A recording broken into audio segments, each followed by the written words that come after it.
Hi hello നമസ്കാരം, welcome back to our channel. വളരെ പ്രധാനപ്പെട്ട ഒരു ജോബ് നോട്ടിഫിക്കേഷനാണ് ഈ ഒരു വീഡിയോയിൽ നിങ്ങളുടെ മുന്നിലേക്ക് നമ്മൾ ഷെയർ ചെയ്യുന്നത്. മറ്റൊന്നുമല്ല, കേന്ദ്ര സർക്കാരിൽ നിങ്ങൾക്ക് 2025 ഒരു ജോലി നേടിയെടുക്കാം.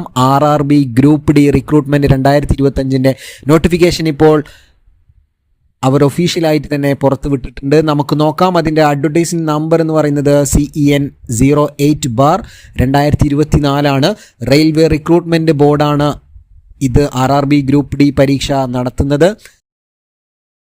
ജോബ് ലൊക്കേഷൻ എന്ന് പറയുന്നത് അക്രോസ് ഇന്ത്യയാണ്. ഇന്ത്യ മുഴുവനും നിങ്ങൾക്ക് റെയിൽവേ എവിടേക്കുണ്ടോ അവിടേക്ക് നിങ്ങൾക്ക് ജോബ് ലഭിക്കുന്നതായിരിക്കും. ഇതിൻ്റെ വാക്കൻസിയാണ് ഏറ്റവും ഇമ്പോർട്ടൻ്റ് ആയിട്ട് നമ്മളെ ആകർഷിക്കുന്ന ഒരു കാര്യം എന്ന് പറയുന്നത് 32,438 വാക്കൻസി RRB ഗ്രൂപ്പ് ഡി 2025 ഇപ്പോൾ നിലവിലുണ്ട്. എങ്ങനെയാണ് ഇതിന് അപേക്ഷിക്കേണ്ടതെന്ന് ചോദിച്ചു കഴിഞ്ഞാൽ ഓൺലൈനായിട്ടാണ് നിങ്ങൾ അപേക്ഷിക്കേണ്ടത്. അതിൻ്റെ ഒഫീഷ്യൽ വെബ്സൈറ്റ് www.rrbcdg.gov.in എന്ന് പറയുന്ന വെബ്സൈറ്റിൽ കയറിയിട്ടാണ് നിങ്ങളിത് ഓൺലൈനായിട്ട് അപേക്ഷ സമർപ്പിക്കേണ്ടത്.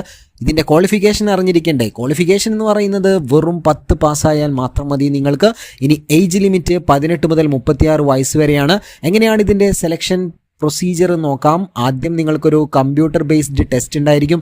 പിന്നീട് ഫിസിക്കൽ എഫിഷ്യൻസി ടെസ്റ്റ് നടത്തും. ശേഷം ഡോക്യുമെൻ്റ് വെരിഫിക്കേഷനും മെഡിക്കൽ എക്സാമിനേഷനും നടത്തി നിങ്ങളെ RRBയിലെ ഗ്രൂപ്പ് ഡിയിലെ പോസ്റ്റുകളിലോട്ട് നിങ്ങളെ നിയമിക്കുന്നതായിരിക്കും. സാലറി ഇപ്പോൾ പറയുന്നത് 18,000 പെർ മന്താണ്. പക്ഷെ നിങ്ങൾക്കറിയാം, കേന്ദ്ര സർക്കാർ പുതിയ ശമ്പള പരിഷ്കരണ കമ്മീഷനൊക്കെ വെച്ചിട്ടുണ്ട്. അപ്പോൾ അതിൻ്റെ ബേസിക് സാലറി എന്തായാലും കൂടുതലായിരിക്കും. പിന്നെ കേന്ദ്ര സർക്കാരിന് മറ്റ് അലവൻസും കാര്യങ്ങളും വരുമ്പോൾ മാസം നല്ലൊരു സംഖ്യ തന്നെ നിങ്ങൾക്ക് ലഭിക്കുന്നതായിരിക്കും. കേന്ദ്ര സർക്കാരിൻ്റെ ഓരോ ആനുകൂല്യങ്ങളും മറ്റും ഞാൻ പറയാതെ തന്നെ നിങ്ങൾക്ക് അറിയാമെന്ന് വിചാരിക്കുന്നു. ഓക്കെ, ഇനി നമ്മൾ ഇതിൻ്റെ ഓൺലൈൻ ആപ്ലിക്കേഷൻ സ്റ്റാർട്ട് ചെയ്യുന്നത് 23 ജനുവരി 2025 അതുപോലെ തന്നെ അവസാന തീയതി ഓൺലൈനായിട്ട് അപേക്ഷ സമർപ്പിക്കേണ്ടതിന് അവസാന തീയതി 22 ഫെബ്രുവരി 2025. അപ്ലിക്കേഷൻ ഫീസ് അടയ്ക്കേണ്ട അവസാന തീയതി എന്ന് പറയുന്നത് 24 ഫെബ്രുവരി 2025. അപ്ലിക്കേഷൻ ഫീസ് എത്രയാണ് എന്നുള്ളത് നമുക്കിനി നോക്കാം.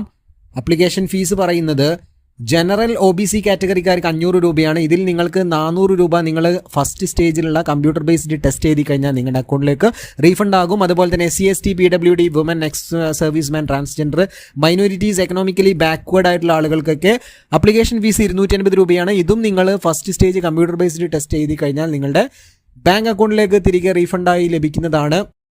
ഇനി നമ്മൾ കറക്ഷനോ മോഡിഫിക്കേഷനോ ഒക്കെ ഉണ്ടെങ്കിൽ ഓൺലൈൻ ആപ്ലിക്കേഷനിൽ അത് ചെയ്യാനുള്ള തീയതി അവസാന ഡേറ്റ് എന്ന് പറയുന്നത് 25 ഫെബ്രുവരി മുതൽ 6 മാർച്ച് വരെ ആയിരിക്കും കറക്ഷൻ മോഡിഫിക്കേഷൻ നിങ്ങൾക്ക് വിൻഡോ ഓപ്പൺ ആയി കിട്ടുന്നത്. അപ്പോൾ എന്ത് ചെയ്യുക, ഇനി എന്തിനാണ് മടിച്ചു നിൽക്കുന്നത്, നേരെ പോയിട്ട് അപ്ലൈ ചെയ്യുക. 32,438 വാക്കൻസികളാണ് ഗ്രൂപ്പ് ഡിയിൽ നിലവിലുള്ളത്. പല കാറ്റഗറി, അതായത് പോയിന്റ്സ്മാൻ, B assistant, track machine assistant, bridge, track maintenance, അതുപോലെ തന്നെ assistant loco shed, electrical assistant, operation electrical assistant, TL and AC assistant, TL and AC workshop, അങ്ങനെ കുറേ ഗ്രൂപ്പ് ഡി വാക്കൻസികൾ നിലവിലുണ്ട്.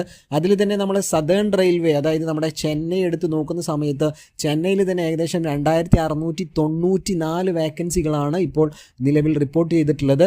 അപ്പോൾ ഒട്ടും അടിക്കേണ്ട, നിങ്ങളുടെ ജോലി ആവശ്യമുള്ള നിങ്ങളുടെ കൂട്ടുകാരനും അതുപോലെ തന്നെ നിങ്ങൾക്കും എല്ലാവർക്കും ഉടനെ തന്നെ 23-ാം തീയതി മുതൽ നിങ്ങൾക്ക് അപ്ലൈ ചെയ്ത് തുടങ്ങാം. അപ്പോൾ ഇത് നിങ്ങളുടെ കൂട്ടുകാരിലേക്കൊക്കെ ഒന്ന് ഷെയർ ചെയ്യുക. ഉപകാരപ്രദമാണെങ്കിൽ സബ്സ്ക്രൈബ് ചെയ്ത് കൂടെ കൂടിക്കോളൂ. മറ്റൊരു അപ്ഡേറ്റ്സുമായിട്ട് അടുത്ത വീഡിയോയിൽ കാണാം. അതുവരേക്കും താങ്ക് യു.